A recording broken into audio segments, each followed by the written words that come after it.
जय हिंद दोस्तों, मैं विकास भारद्वाज एक बार फिर आप सभी का मेरे इस वीडियो में स्वागत करता हूं। Previous exam question paper analysis का यह अगला वीडियो है। आज हम लोग क्रिमिनल प्रोसीजर कोड के बारे में पूछे गए सवालों के बारे में देखेंगे और देखेंगे कि उसके क्या उत्तर हैं और किस प्रकार का अप्रोच हमें सीआरपीसी के लिए रखना चाहिए ताकि एग्ज़ाम में आए हुए सवालों को हम टैकल कर सकें। उससे पहले अगर आपको यह सीरीज़ और मेरे वीडियोज़ अच्छे लगते हैं तो लाइक करके मेरा उत्साह बढ़ाइए और उपयोगी लगने पर चैनल को ज़रूर सब्सक्राइब करिएगा।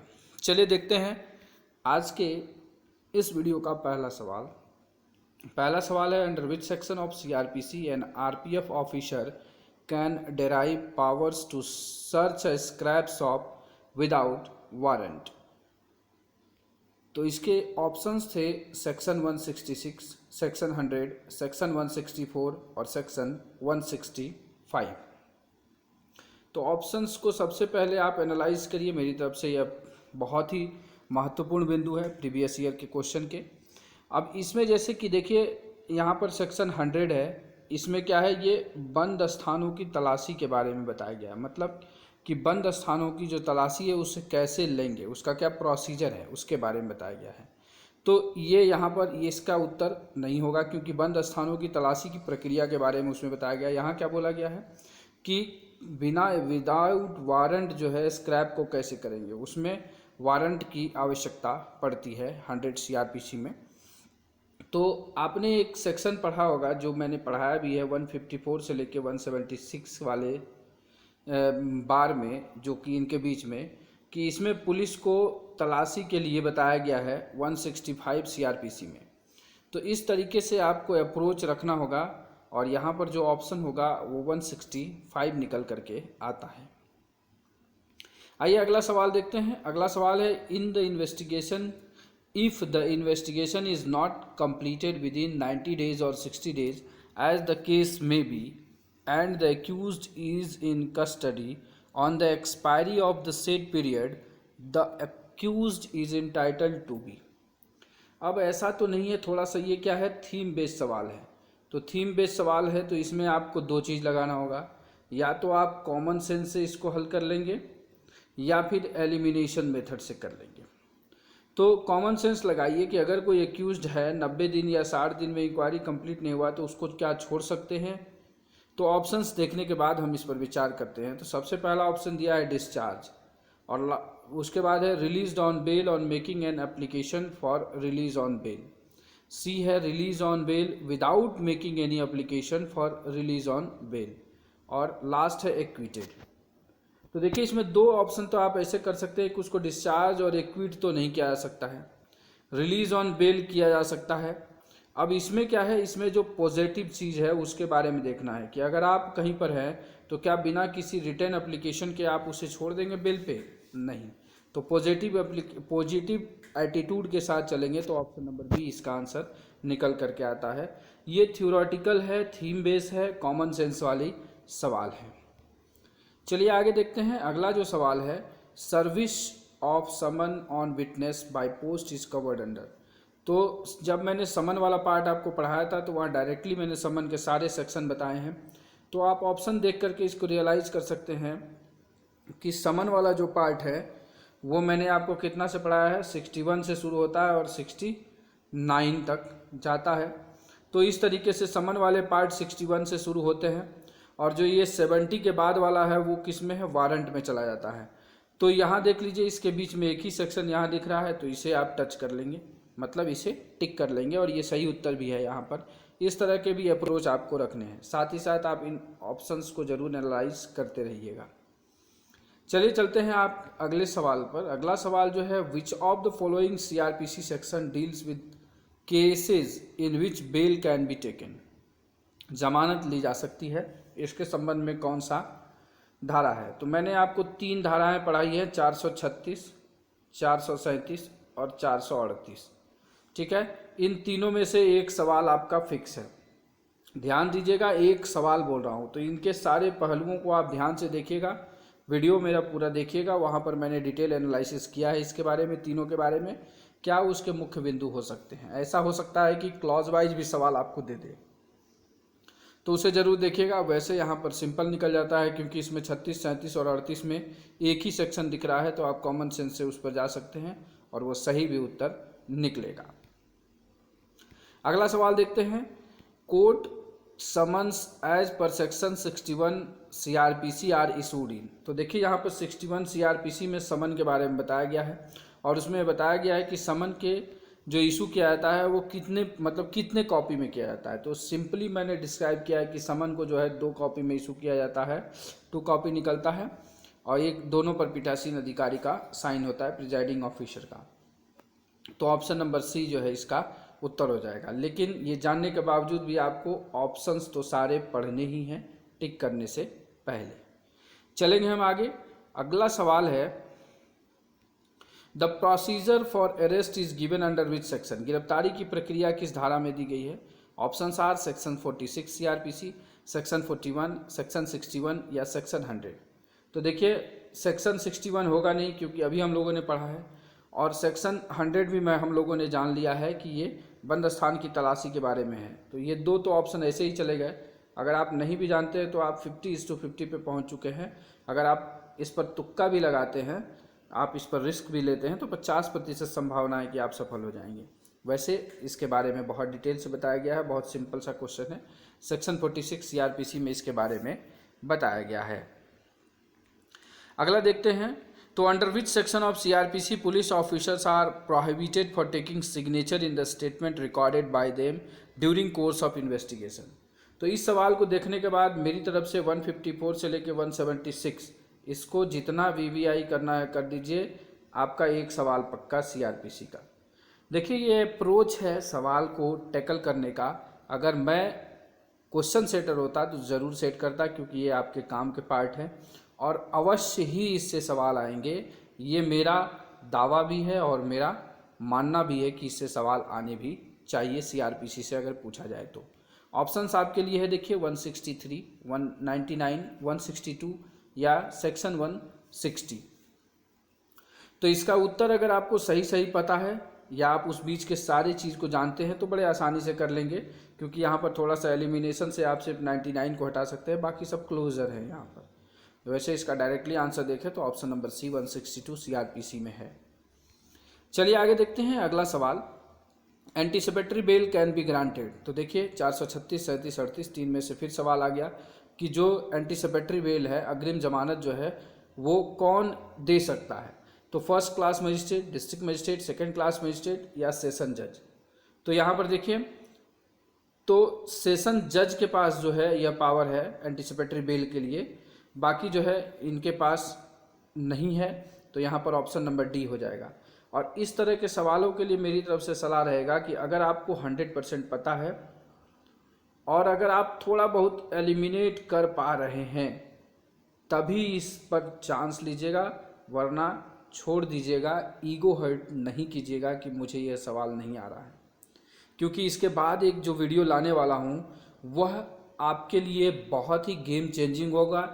इस मतलब कि ASI एग्ज़ाम को पास करने के लिए वो मैंने सोचा कि कुछ ऐसे सवाल होंगे आपके पास, वो संभवतः 20 सवाल हैं आपके क्वेश्चन पेपर में होंगे, जो कि आपके कट ऑफ को निर्धारित करेंगे। अगर आप उस 20 सवालों में आपका लक अच्छा काम किया या आपकी नॉलेज या आपकी एफिशिएंसी वहाँ पर सही काम कर गई तो आप मेरिट में इन रहेंगे। वैसे पास तो कर ही जाएंगे। अगर आपने मेरे सारे वीडियोस देखे हैं तो पास होने से आपको कोई नहीं रोक सकता है। मेरिट में आने के लिए थोड़ा सा आप इधर उधर की चीज़ों को भी देख लें, मेरे वीडियोस के अलावा भी आप देखते रहें। ये मैं पर्सनली यहाँ से आप सभी व्यूअर्स से रिक्वेस्ट करूँगा, क्योंकि अगर आप इधर उधर की चीज़ें थोड़ा देख के जाएंगे तो हो सकता है वहाँ से भी आपके एफर्ट से जो भी आपको उपयोगी लगता है सवाल ज़रूर आ सकते हैं। तो पर्सनल सलाह मेरी तरफ से, और कोई इसमें मुझे आशंका या किसी प्रकार का मेरा ईगो भी हर्ट नहीं हो रहा है यह बताने में, क्योंकि मेरा सबसे बड़ा चीज़ ये है कि मेरे वीडियोस से आपको लाभ हो, साथ ही साथ आपका सिलेक्शन हो। मुझे और कोई चीज़ की आवश्यकता नहीं है, मुझे सिर्फ आपके सिलेक्शन की चिंता है। इसलिए मैं खुल बोल रहा हूँ, यहाँ पर ओपनली बोल रहा हूँ कि मेरे वीडियोस आप ज़रूर देखिए। मेरे वीडियोस को तो थॉरोली देखिए, लेकिन उसके अलावा भी अगर आपको कोई चीज़ें मिलती हैं तो आप उसे ज़रूर पढ़ के जाइएगा, आपके एग्ज़ाम में काम आएगा। चलिए देखते हैं विच section of CrPC is concern with FIR. ये भी मैंने पढ़ा है कि एफआईआर जो है किस धारा में ये है वर्णित है। वैसे तो सीआरपीसी में एफआईआर जो है उस शब्द की जिक्र नहीं की गई है, इसीलिए यहाँ पर कंसर्न दिया है, मतलब संबंधित है। जबकि सेक्शन 154 सीआरपीसी मैंने अच्छे से पढ़ाया है, जिसका हेडिंग है संज्ञेय मामलों में इत्तला। तो यहाँ पर ऑप्शन नंबर डी इसका सही उत्तर हो जाएगा।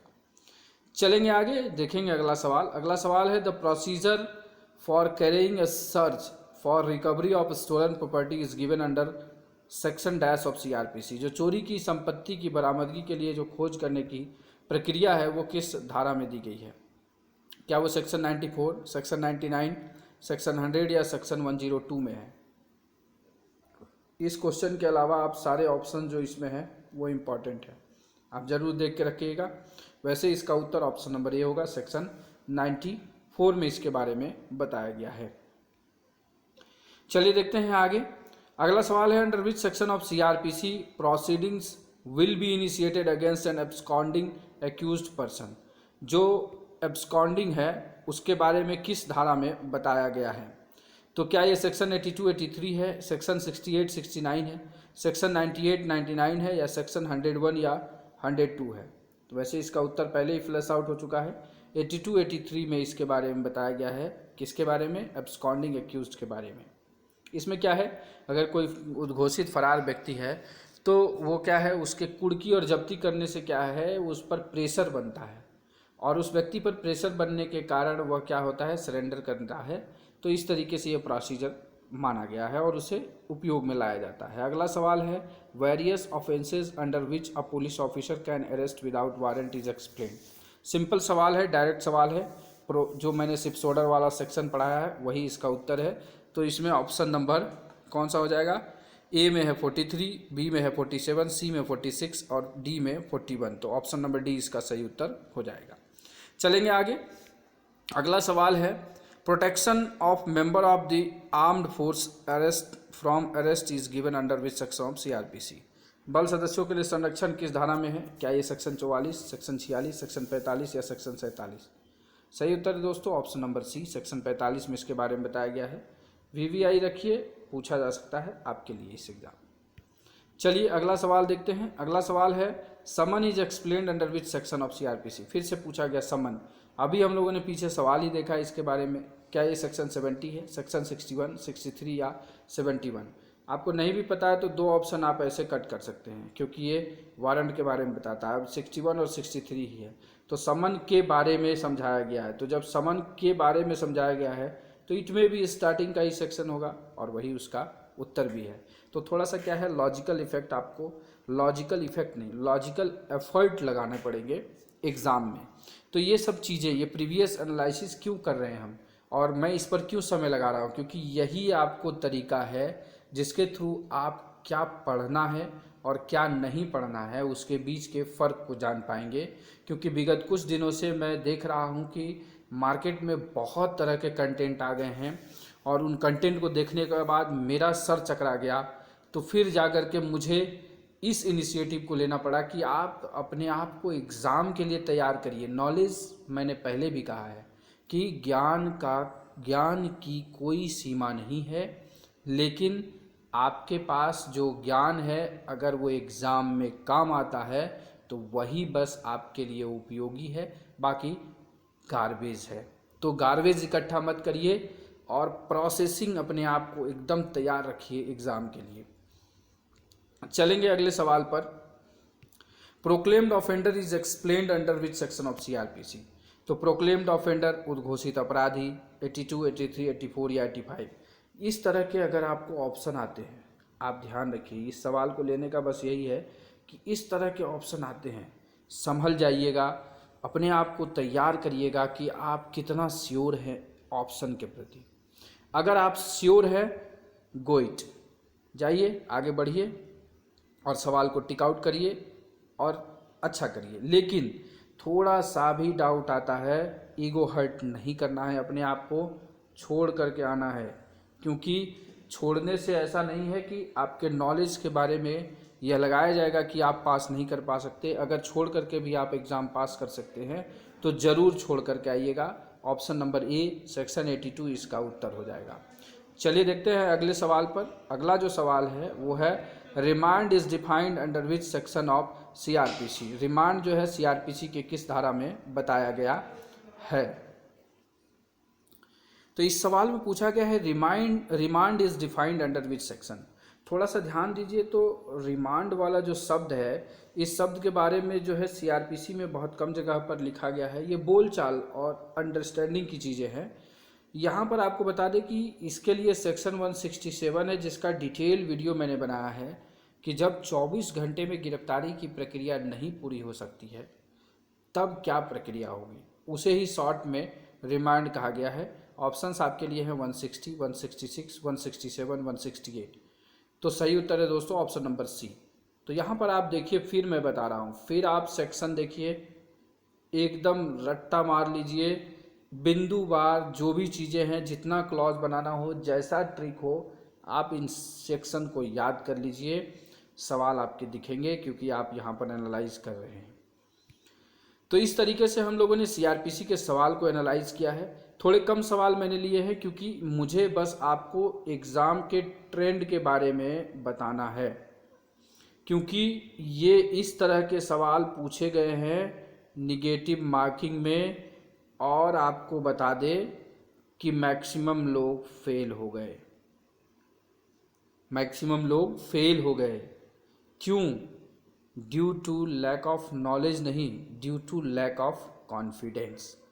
तो इस तरह के सवाल आप अगर करके जाते हैं और सोच करके जाते हैं कि मुझे क्या अप्रोच करना है, क्योंकि निगेटिव मार्किंग वाले एग्ज़ाम में सबसे बड़ा चीज़ है अप्रोच आपका क्या रहता है।